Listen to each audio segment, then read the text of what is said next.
Welcome back, students. So let us continue our topic. In yesterday's topic, we have studied two things. First was kinetic theory of matter. Second was state of matter. So we have discussed these two things in our last topic, and today we will discuss change of state. कि state change कैसे हो रही है, कि एक state से दूसरी state में चीज़ें जा कैसे रही हैं. जैसे हम एग्जांपल लेते हैं, वाटर है. वाटर लिक्विड स्टेट में एग्जिस्ट करता है. जैसे ये वाटर है, वाटर लिक्विड स्टेट में एग्जिस्ट करता है. अगर वाटर को हम हीट करेंगे, let us heat the water, so it will change into steam. Steam is what? It is gaseous. Steam gaseous state में होती है. अगर हम इसको ऐसे ले लेते हैं, इसके भी एक और ले लेते हैं. वाटर तीनों स्टेट में एग्जिस्ट करता है ना, तो एक आइस इसकी सॉलिड स्टेट होती है. सॉलिड स्टेट ले लेते हैं. सो अगर आइस को हम हीट करेंगे, वो वाटर में जाएगी. अगर वाटर को हीट करेंगे तो वो स्टीम में जाएगा. ये हो क्या रहा है कि अगर सॉलिड को हम हीट करते हैं वो लिक्विड बन रहा है. अगर लिक्विड को हम हीट कर रहे हैं तो वो गैस बन रहा है. अब इसके अगर रिवर्स करते हैं, कूलिंग स्टार्ट कर देते हैं, तो स्टीम को कूल करेंगे, वो वाटर बनता जाएगा. ऐसे ही होता है.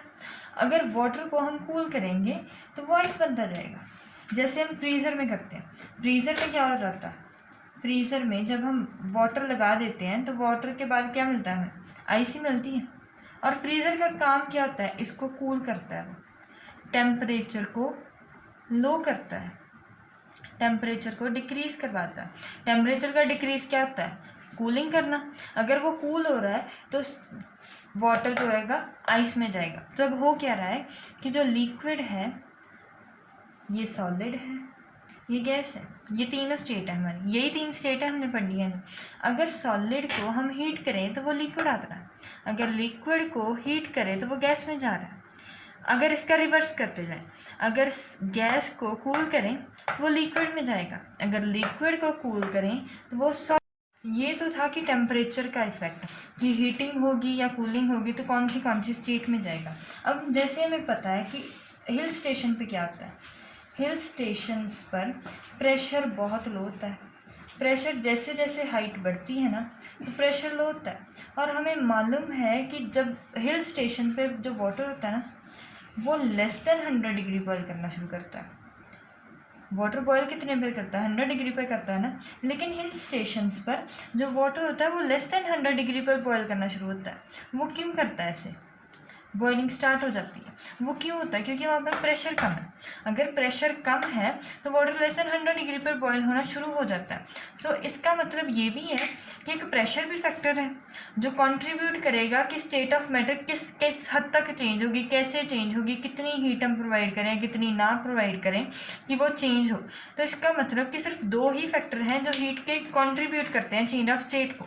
स्टेट की चेंज होने में दो फैक्टर कंट्रीब्यूट करते हैं. एक जो हमने पहला पढ़ा टेम्परेचर, जैसे कि हम कूलिंग करें या हीटिंग करें, वो किससे एसोसिएटेड होते हैं? टेम्परेचर से. और दूसरा हमने पढ़ा प्रेशर.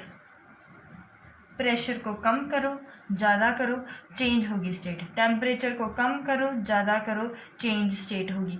अगर एक चीज़ और बात, अगर इन दोनों को भी करेंगे, both will together also change. both will change the state also. both will change the state. अगर हम दोनों को भी करते हैं ना चेंज, तो भी स्टेट चेंज होगी, स्टेट चेंज होगी. ठीक है, ये समझ आ रहा है आपको? कि अगर मैटर की जो स्टेट है, अगर वो उसको टेम्परेचर से भी चेंज होगी, प्रेशर से भी चेंज होगी. और अगर हम दोनों करेंगे, टेम्परेचर भी कम ज़्यादा कर देंगे या प्रेशर भी कम ज़्यादा कर देंगे, तब भी जो मैटर की स्टेट है वो चेंज होगी ही होगी. अब ये जो चेंज ऑफ स्टेट है उसमें वेरियस प्रोसेसेस इन्वॉल्व होते हैं. जैसे हम पिछली बार कर रहे हैं कि हीटिंग कर रहे हैं, कूलिंग कर रहे हैं, वो एक से दूसरी स्टेट में जा रहा है, उसमें वेरियस प्रोसेसेस इन्वॉल्व होते हैं. वो सारे के सारे फिजिकल प्रोसेसेस हैं. वो सारे के सारे कौन से हैं? फिजिकल प्रोसेसेस हैं. और आपको मालूम है कि फिजिकल प्रोसेसेस सारे रिवर्सिबल होते हैं. रिवर्सिबल होते हैं. जैसे हमने अभी पढ़ा ना कि स्टीम, अगर वाटर है, जो वाटर स्टीम में भी जा रहा है और स्टीम से वाटर में भी आ रहा है. सो ये कौन सा प्रोसेस होता है? रिवर्सिबल होता है. ये वाटर है जो आइस से, आइस वाटर में जा रही है, वाटर आइस में भी जा रहा है, ये भी प्रोसेस कौन सा है? रिवर्सिबल। जो भी ये प्रोसेस हो रहे हैं वो सारे के सारे रिवर्सिबल हैं। अब इनकी नेमिंग करनी शुरू करते हैं। नेमिंग क्या होगी? अगर सॉलिड है, ये देखो, अब हम ऐसे नहीं ना करेंगे वाटर गैस और इसकी बात नहीं करेंगे, हम जनरल तरीके में बात करेंगे कि ये लिक्विड है, ये सॉलिड है, ये गैस है, इधर गैस ले लीजिए,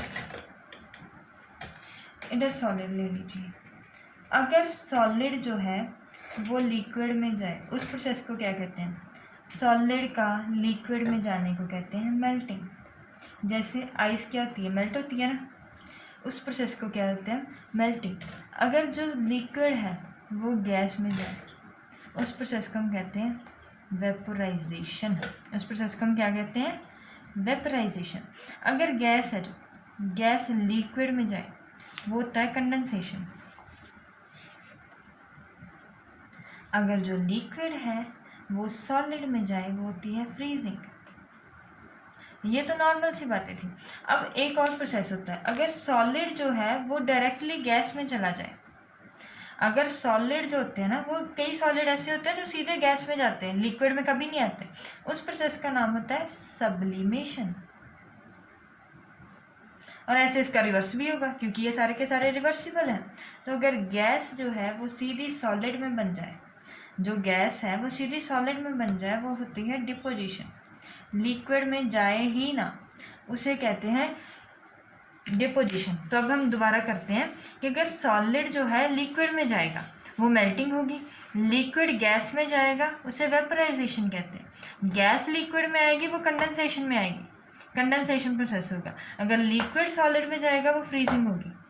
अगर डायरेक्ट जाएंगे ये सॉलिड सीधा ही गैसियस स्टेट में जाएगा, that is known as sublimation. And if gases directly changes into solid, so that process is known as deposition. अब हम फर्स्ट प्रोसेस के बारे में पढ़ते हैं।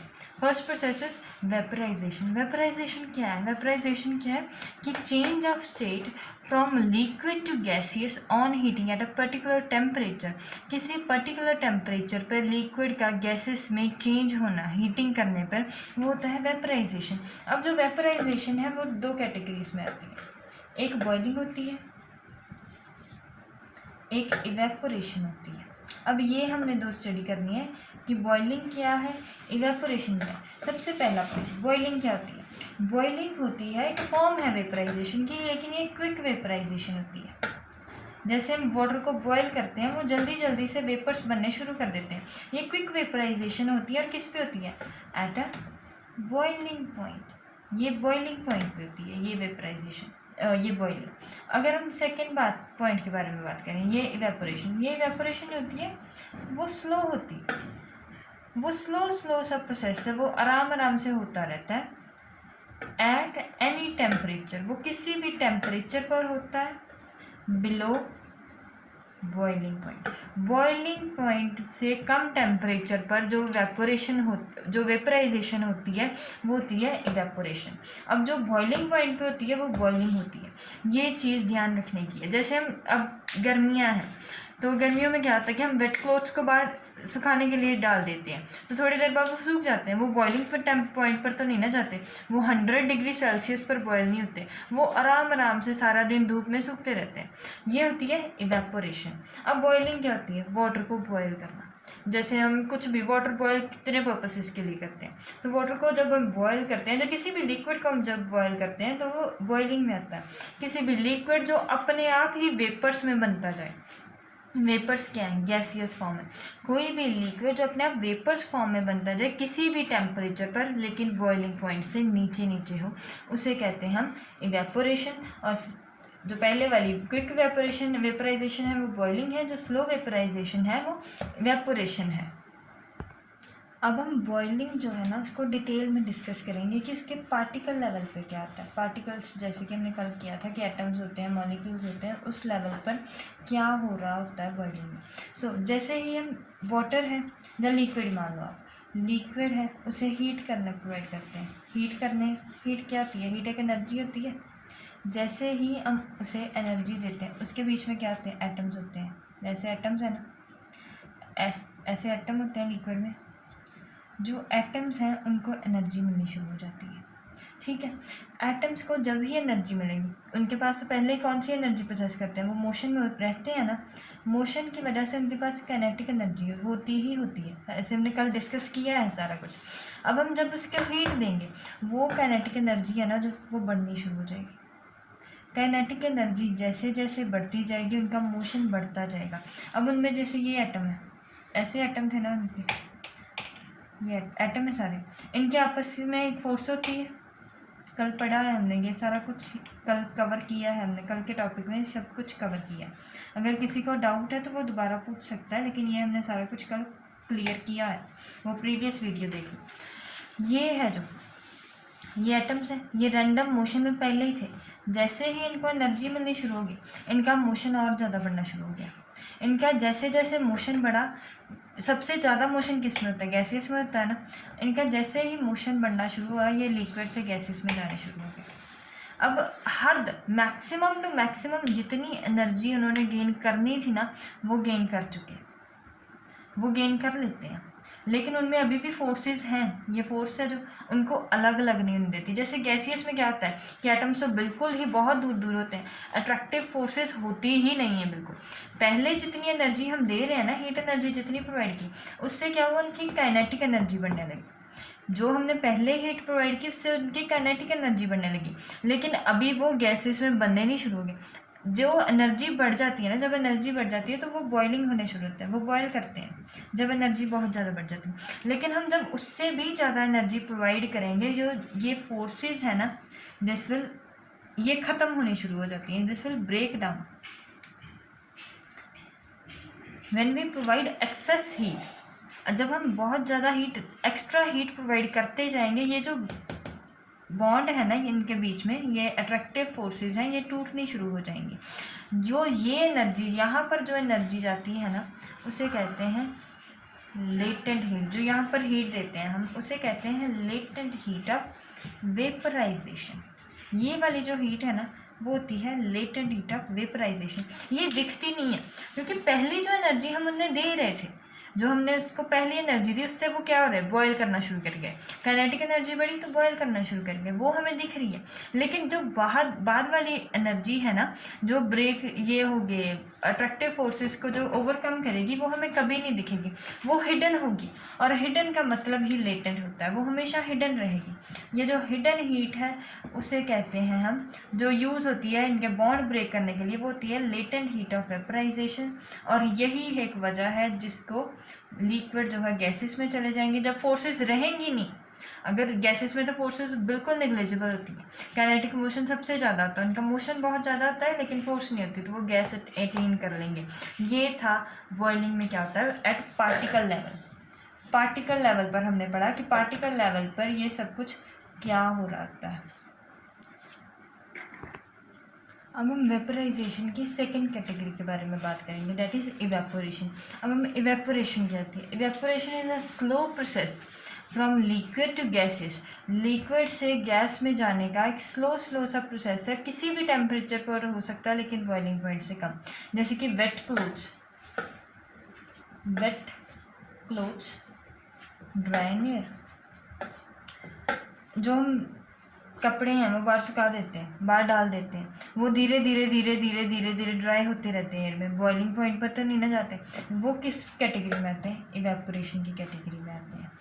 ये है एग्जांपल इवेपोरेशन की, कि धीरे धीरे लिक्विड का गैस में बनते जाना, वाटर का किसी भी वेपर्स में बनते जाना एट एनी टेम्परेचर, नॉर्मल से टेम्परेचर पर ही, जितना टेम्परेचर है एयर टेम्परेचर है उतने पर ही इवेपोरेशन होती रहती है, that is evaporation.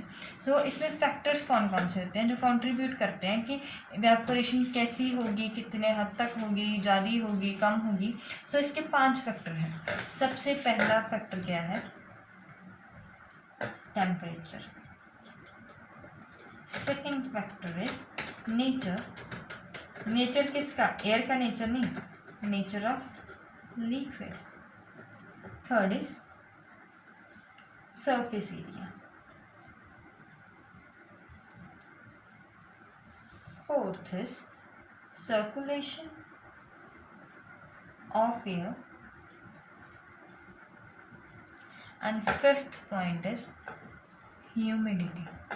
So let us discuss this. So temperature क्या है? जितना ज़्यादा टेम्परेचर होगा उतनी आसानी से इवेपोरेशन होगी. जैसे हमने पहले पढ़ा कि टेम्परेचर क्या है? हीटिंग. हीटिंग क्या है? एनर्जी. जितनी हम एनर्जी ज़्यादा प्रोवाइड करते जाएंगे उतनी ही जल्दी लिक्विड क्या होगा? गैस में चेंज होगा. So first point is temperature और इवेपोरेशन डायरेक्टली प्रोपोर्शनल है. मीन्स कि अगर टेम्परेचर बढ़ेगा तो इवेपोरेशन भी बढ़ती जाएगी. ठीक है. टेम्परेचर बढ़ेगा, एनर्जी बढ़ जाएगी. एनर्जी बढ़ जाएगी तो लिक्विड का गैस में आसानी से चेंज हो जाएगा. सो फर्स्ट इज टेम्परेचर क्या है कि टेम्परेचर के बढ़ने से एनर्जी बढ़ेगी और इवेपोरेशन भी बढ़ जाएगी. So second point is nature of liquid. कि अगर कई लिक्विड भी होते हैं, कई लिक्विड ऐसे होते हैं जो बहुत जल्दी ही वेपर्स में बन जाते हैं. जैसे पेट्रोल मान लीजिए. पेट्रोल है वो बहुत आसानी से वेपर्स मतलब बहुत जल्दी ही वेपर्स बनाने शुरू कर देता है. ठीक है. वैसे लिक्विड को हम बोलते हैं वॉलेटाइल. जो वॉलेटाइल लिक्विड्स होते हैं, वॉलेटाइल कौन कौन से हैं? पेट्रोल वॉलेटाइल होता है, अल्कोहल्स वॉलेटाइल होती हैं, ईथर्स वॉलेटाइल होती हैं. जो वॉलेटाइल लिक्विड होते हैं ना वो बहुत जल्दी इवेपोरेट होने शुरू हो जाते हैं. कई लिक्विड ऐसे होते हैं जो इवेपोरेट बहुत ईजिली नहीं होते हैं. ठीक है. अब उसके अगला पॉइंट है कि इसमें हम लिखेंगे कि जो वॉलेटाइल है, volatile liquids evaporate easily. So next point is surface area. अब अगर सरफेस एरिया ज़्यादा है, मान लीजिए कि आपने एक थोड़ी सी क्वांटिटी के में वाटर लिया, उसको एक बॉटल में रख दीजिए और एक ट्रे में रख दीजिए. कौन सा ज़्यादा जल्दी इवेपोरेट होगा? कौन सा ज़्यादा जल्दी वेपर्स बना देगा? जहाँ धूप में रख दीजिए, कौन सा ज़्यादा जल्दी गायब हो जाएगा? गायब मतलब लिक्विड सीधा गैस में बन गया, गैस कभी दिखती नहीं है. सो कौन सा जाएगा? नेचुरल सी बात है कि जो ट्रे वाला होगा वही जाएगा ज़्यादा जल्दी, लिक्विड वाला वही रहेगा. ये क्यों हो रहा है? क्योंकि ट्रे में सरफेस एरिया बढ़ गया. जैसे ही एरिया बढ़ गया इवेपोरेशन भी बढ़ गई. ठीक है. जैसे ही सरफेस एरिया बढ़ गया इवेपोरेशन बढ़ जाएगी. अब इससे अगले वाला पॉइंट है सर्कुलेशन ऑफ एयर.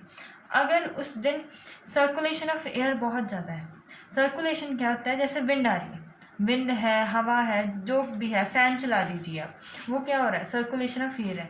जैसे ही आप वेपर्स बनाने शुरू कर देंगे, वेपर सर्कुलेशन ऑफ एयर और ह्यूमिडिटी कनेक्टेड हैं. जैसे मान लीजिए कि आपने कोई भी चीज़ है उसको इवेपोरेट करना शुरू कर दिया, वेपर्स बन रहे हैं, वेपर्स बन गया, एटमॉस्फेयर में वेपर्स इकट्ठे हो गए. अगर सर्कुलेशन होगा, एयर का सर्कुलेशन होगा, वो वाले वेपर्स वहाँ से मूव हो जाएंगे.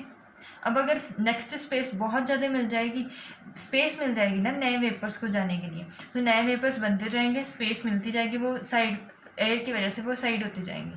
सो this is known as circulation of air. Air की सर्कुलेशन तेज करने की वजह से भी इवेपोरेशन तेज हो जाती है. जैसे आप मान लीजिए जिस दिन आंधी आ रही होती है, विंड बहुत चल रही है बाहर, उस दिन आपके कपड़े बहुत जल्दी ही सूख जाएंगे. ये क्यों होता है? क्योंकि सर्कुलेशन ऑफ एयर बहुत तेज़ होता है. सो इसका भी मतलब यही है कि अगर सर्कुलेशन बढ़ रहा है तो इवेपोरेशन भी बढ़ेगी ही बढ़ेगी. एयर का काम क्या है? सर्कुलेशन ऑफ एयर का काम क्या है? कि वो वेपर्स को हटाती जा रही है. और ह्यूमिडिटी क्या होती है? उसी से हम लेते हैं कि ह्यूमिडिटी क्या होती है. ह्यूमिडिटी होती है कि जो वाटर प्रेजेंट होता है. ह्यूमिडिटी क्या होती है? वेपर्स प्रेजेंट होते हैं ना, वाटर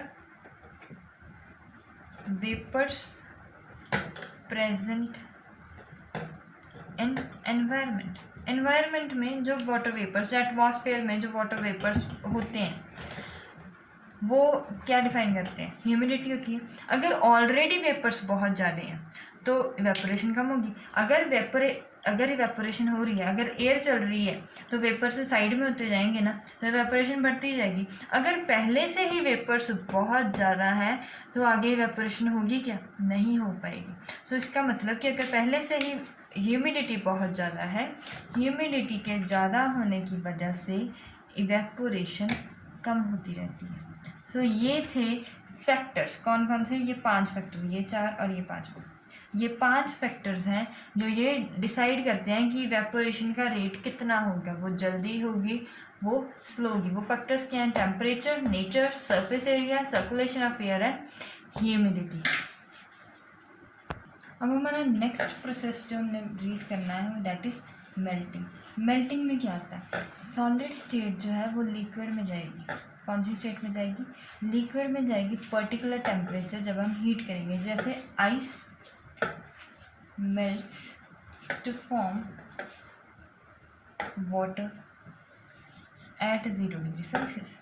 आइस में मेल्ट होती है ना, आइस मेल्ट होती है लिक्विड में, जैसे ये सॉलिड होती है, ये लिक्विड बनती है और उसी टेम्परेचर पर बनती है, ठीक है। ये होती है मेल्टिंग। अब हम डिस्कस करेंगे कि इसके में हो क्या रहा है, उसकी पार्टिकल लेवल पर डिस्कस करेंगे कि पार्टिकल लेवल में उसमें क्या हो रहा होता है, ठीक है। So let us discuss its particle level. So melting में क्या होता है, सॉलिड से लिक्विड जाएगी ना, सॉलिड के पार्टिकल कैसे होंगे, बहुत क्लोजली पैक्ड होंगे, ऐसे पैक्ड होते हैं सॉलिड के एटम्स जो होते हैं। सॉलिड के एटम में फोर्सेस मैक्सिमम होती हैं, कल रीड किया हमने।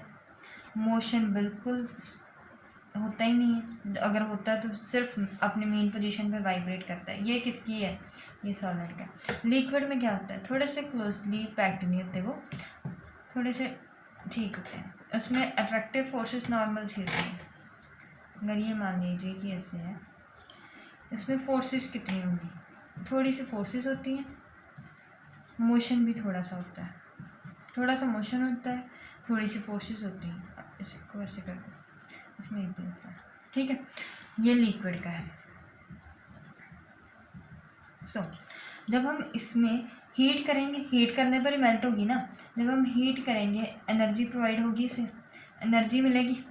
एनर्जी मिलने की वजह से ये क्या होगा कि ये जो पार्टिकल्स हैं ना, वो थोड़ा थोड़ा वाइब्रेट करना शुरू कर जाएंगे। वाइब्रेट करेंगे, थोड़ा थोड़ा मूव करेंगे, ये मोशन में आएंगे। वापस से मोशन में आते हैं, इनके पास कौन सी एनर्जी आएगी, काइनेटिक एनर्जी इनके पास आएगी, ठीक है। पहले तो ये मूव करेंगे, ये मोशन में आएंगे, इनके पास काइनेटिक एनर्जी आएगी। उसके बाद में क्या आता है, इनके पास एक और प्रॉपर्टी है कि इनकी फोर्सेस बहुत ज़्यादा स्ट्रांग है। हम पार्टिकल जब मैक्सिमम, जब हम हीट कर रहे हैं ना, तो मैक्सिमम काइनेटिक एनर्जी जब गेन कर भी लेते हैं ना, तब भी वो फ्री नहीं होते। क्यों नहीं फ्री होते, लिक्विड्स में जा नहीं सकते। क्यों नहीं जा सकते, क्योंकि इनमें फोर्स बहुत ज़्यादा रहती है, फोर्स बहुत ज़्यादा होती है, इसकी वजह से वो जा ही नहीं पाते अगली स्टेट में।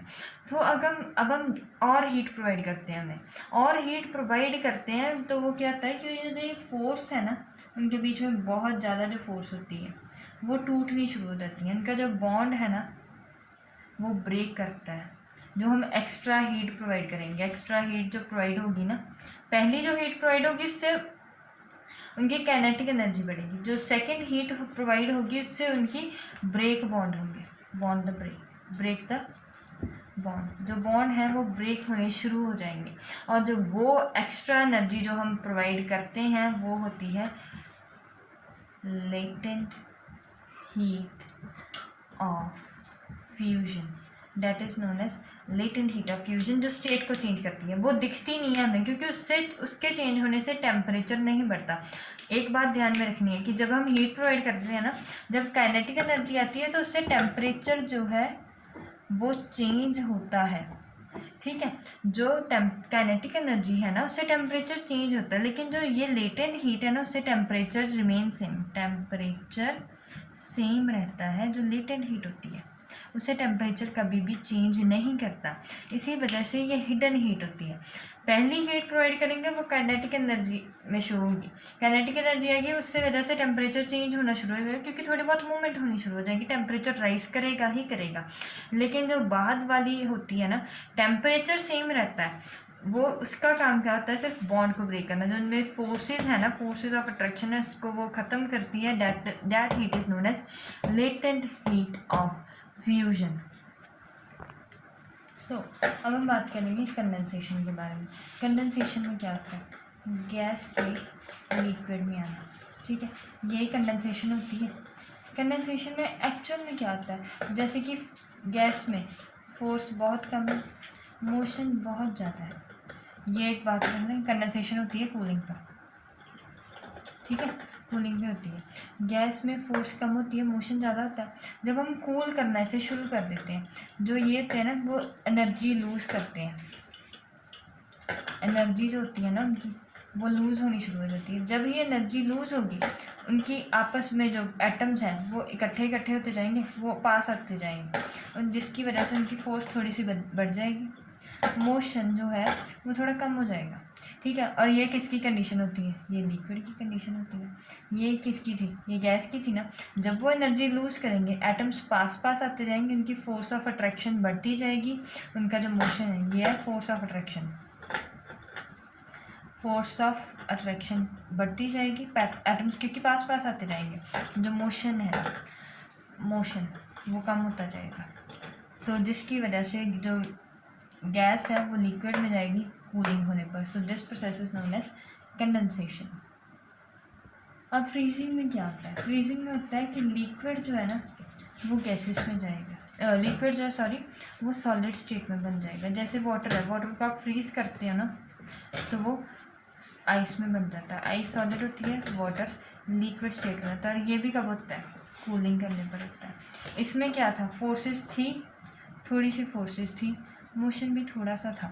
लेकिन जब हम कूल करेंगे ना, उनकी फोर्स ऑफ अट्रैक्शन बढ़ जाएगी, एटम्स पास पास आ जाएंगे, उनकी फोर्स ऑफ अट्रैक्शन और ज़्यादा बढ़ जाएगी, जितनी पहले थी उससे भी ज़्यादा बढ़ जाएंगी। मोशन जितना था उससे भी ज़्यादा कम, निग्लेजिबल हो जाएगा, ऑलमोस्ट ज़ीरो हो जाएगा, और ये सॉलिड की फॉर्म में आ जाएंगे। ठीक है, ये हो रहा होता है इनमें, ये एनर्जी वो लूज़ करते हैं, फोर्स बढ़ जाती है, मोशन कम हो जाता है, जो लिक्विड है वो सॉलिड बन जाता है।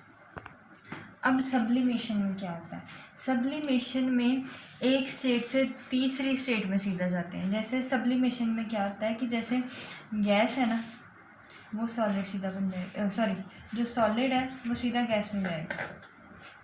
सॉलिड स्टेट होती है ना, वो सब्लाइम होते हैं जो मटेरियल, वो सीधा गैस में जाते हैं। लिक्विड स्टेट में वो आते ही नहीं। कई एटम्स ऐसे होते हैं जिनको थोड़ी सी एनर्जी प्रोवाइड कर देते हैं ना, जैसे जो सॉलिड के एटम बहुत क्लोजली पैक्ड है, पता ही है हमें, इनको अगर हम थोड़ी सी भी एनर्जी प्रोवाइड कर देते हैं ना, उनकी फोर्सेस बहुत वीक होती हैं। इसकी फोर्सेस होती हैं लेकिन बाकी सॉलिड्स के कंपैरेटिव में ये फोर्सेस वीक होती हैं। ये फोर्स ऑफ अट्रैक्शन जो इनमें होती है ना, फोर्स ऑफ अट्रैक्शन होती है, होती पूरी है, पूरी होती है लेकिन वीक होती है। Force of attraction is weak. इनके बॉन्ड इतने स्ट्रांग नहीं होते, bond are weak, bonds are weak. इनकी जो बॉन्डिंग होती है ना वो इतनी स्ट्रांग नहीं होती। तो थोड़ी सी एनर्जी हम प्रोवाइड करते हैं ना, वो लिक्विड की बजाय सीधी ही गैस में हो जाती है, पार्टिकल्स रैंडम मोशन में आ जाती है, उनकी फोर्सेस ऑलमोस्ट ज़ीरो हो जाती है और मोशन कंप्लीट हो जाता है, वो सीधे ही सॉलिड में बन जाते हैं। ठीक है, अब हम इसका ही अपोजिट क्या होता है, इसका अपोजिट है डिपोजिशन। डिपोजिशन में क्या होता है, सेम प्रोसेस रिवर्स में जाता है, जो भी इसका रिवर्स है। सीधी गैस है, ये हीट प्रोवाइड करने पर हुआ है, ये रिवर्स प्रोसेस क्या है, ये गैस है, गैस सीधी किस में जाएगी, सॉलिड स्टेट में जाएगी। इसमें क्या है, particles force almost zero, particles force क्या है, ज़ीरो है, मोशन कितना है, कंप्लीट है, और इसको हमने कूल किया, वो सीधे सॉलिड में, मोशन ऑलमोस्ट ज़ीरो हो जाएगा और फोर्स पूरी कंप्लीट हो जाएगी। कई होते ही ऐसे हैं। इनके एग्जांपल क्या है, जैसे कि इस मटेरियल की एग्जांपल होती है कैम्फर, नैफ्थलीन, ठीक है, अमोनियम क्लोराइड, अमोनियम क्लोराइड, ऐसी जो सब्सटेंसेस हैं ना वो सीधे क्या जाते हैं, सीधे सॉलिड से गैसेस, सीधे गैस से लिक्विड में जाएंगे। ठीक है, so this is the end of our chapter. If you have any doubt, ask me in comment section. Please like, subscribe my channel. Till then, goodbye, good luck for your studies.